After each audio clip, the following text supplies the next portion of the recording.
Les médiathèques de la ville de Massy vous présentent 3 idées.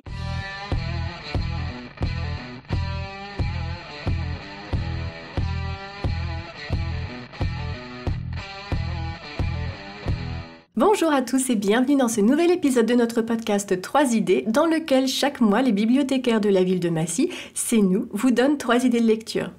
Alors oui, la plupart du temps on vous présente surtout des livres, mais de temps en temps il nous arrive de parler cinéma ou encore musique. Aujourd'hui je suis avec Emmanuel. Bonjour Emmanuel. Bonjour Lucille.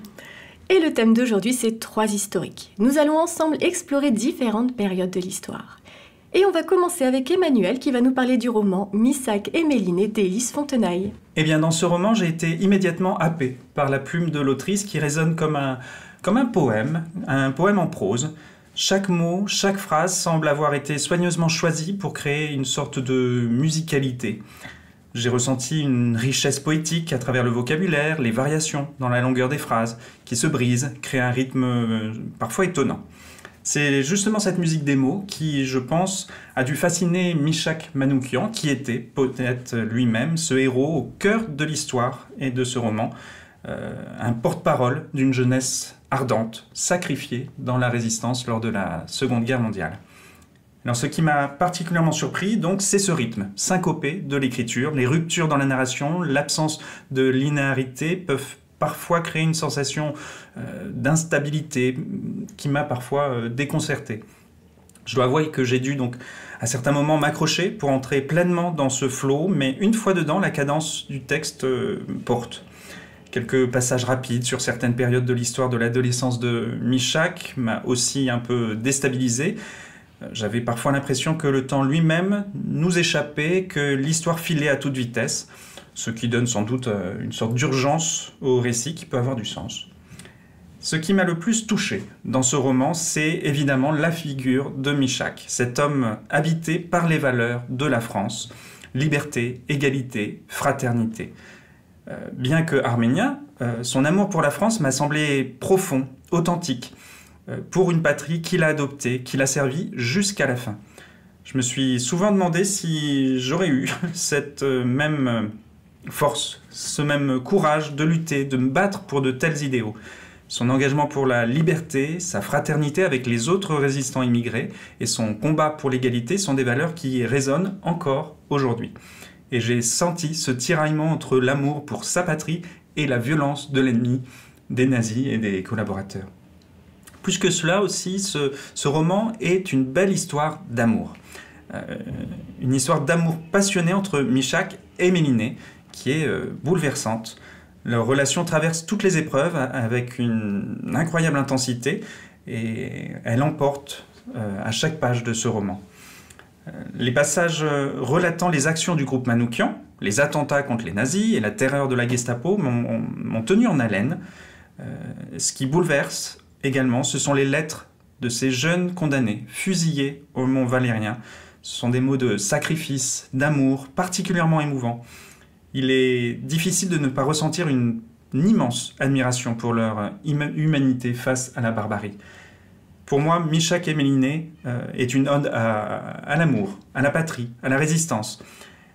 Il m'a rappelé que même dans les moments les plus sombres, l'humanité et la fraternité peuvent éclore et briller. Merci Emmanuel pour cette présentation de ce roman qui a l'air absolument poignant. Autre époque, autre lieu, on part maintenant en Angleterre pendant l'époque victorienne, en 1851 pour être plus précis, avec le manga Emma de Kaoru Mori. Kaoru Mori, vous la connaissez peut-être, c'est une mangaka connue, reconnue notamment pour la série Bright Stories, qui est une magnifique fresque historique qui se passe dans les steppes de Mongolie. C'est vraiment un petit bijou qu'on vous recommande 1000 fois. Parenthèse refermée, aujourd'hui on vous parle d'Emma, la première série que Kaoru Mori a faite quelques années avant Bright Stories. On part donc dans l'Angleterre de l'époque victorienne, au moment où Londres accueille la toute première exposition universelle. On suit le personnage de William, un jeune aristocrate londonien qui rend visite à Mademoiselle Kelly, son ancienne gouvernante. Chez elle, il rencontre Emma, la femme de chambre, une jeune femme discrète, gentille et plutôt modeste, et aussitôt, bien évidemment, c'est le coup de foudre, et de tendres sentiments vont très vite s'installer entre les deux jeunes gens. Sauf que vous vous doutez bien qu'une relation entre un riche héritier et une femme de chambre, forcément, c'est pas très bien perçu, surtout par la bonne société et la famille de William, qui espère bien entendu un mariage bien plus avantageux pour lui. Et c'est donc le début d'une romance semée d'embûches. Si vous aimez les romances historiques, l'époque victorienne, les histoires de familles riches et leur domesticité à la Downton Abbey, Emma est fait pour vous. Je me suis régalée à évoluer dans cet environnement, les salons anglais, la bonne société dans ses aspects plus ou moins reluisants, mais aussi la ville de Londres à l'époque de la toute première exposition universelle et de la révolution industrielle.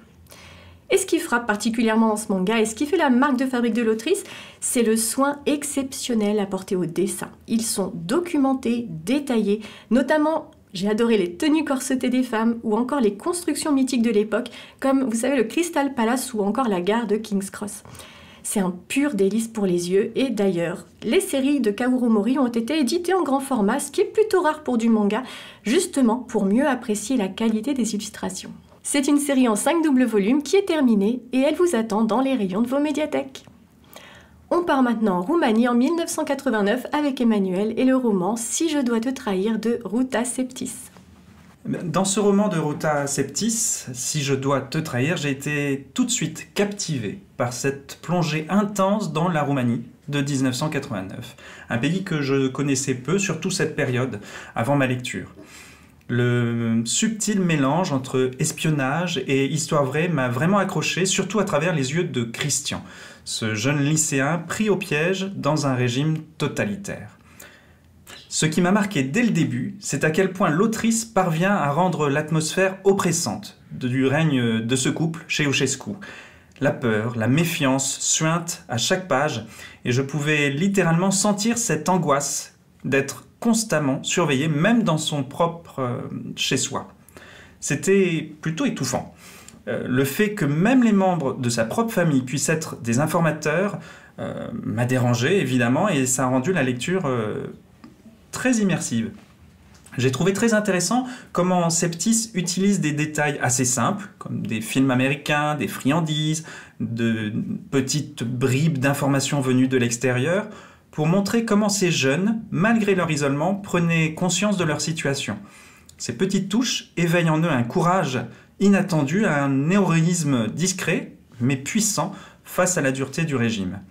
Et cela m'a fait réfléchir à la manière dont de simples gestes, dans des circonstances aussi extrêmes, peuvent prendre une signification démesurée. Ce qui m'a également beaucoup touché, c'est l'équilibre que l'autrice trouve entre la dureté de la réalité historique et les moments de tendresse et de douceur. Il y a des passages très violents, inspirés de témoignages réels, qui m'ont secoué, mais qui sont contrebalancés, heureusement, par des moments de grande humanité. L'adolescence de Christian, avec ses émois, ses amitiés, apporte un répit bienvenu. Cela rend d'ailleurs la brutalité du régime encore plus insupportable, car on voit combien la vie pourrait être simple, belle, et combien elle est injustement volée à cette jeunesse. Ce roman m'a laissé un profond respect pour ceux qui, dans l'ombre, ont osé s'opposer au régime. Si je dois te trahir n'est pas seulement une histoire de courage individuel, c'est un hommage à la mémoire collective, à tous ces anonymes qui ont risqué leur vie pour des idéaux de liberté. C'est un appel à ne jamais oublier ce que signifie se battre pour un avenir meilleur, et cette lecture m'a rappelé à quel point il est crucial de se souvenir de ces luttes. J'ai vraiment ressenti une profonde admiration pour ce message d'espoir et de résistance que Ruta Septis parvient à transmettre à travers ce livre.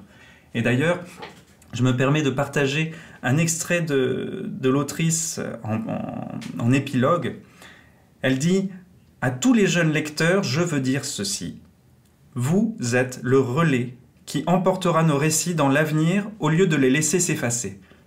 N'oubliez jamais qu'en sortant des ténèbres ces périodes d'adversité, et en les reconnaissant pour ce qu'elles sont, nous faisons en sorte que les êtres humains opprimés d'hier et d'aujourd'hui sachent qu'on ne les oublie pas.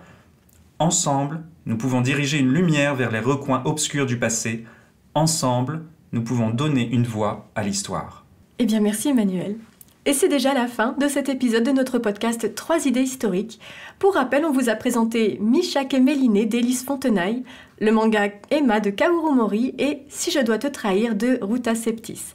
On espère qu'il vous aura plu et qu'il vous aura donné des idées de lecture et de découverte. Si vous le souhaitez, vous pouvez venir emprunter ces livres dans les médiathèques de Massy. N'hésitez pas non plus à vous abonner pour ne rater aucun épisode de ce podcast et on vous dit à très bientôt.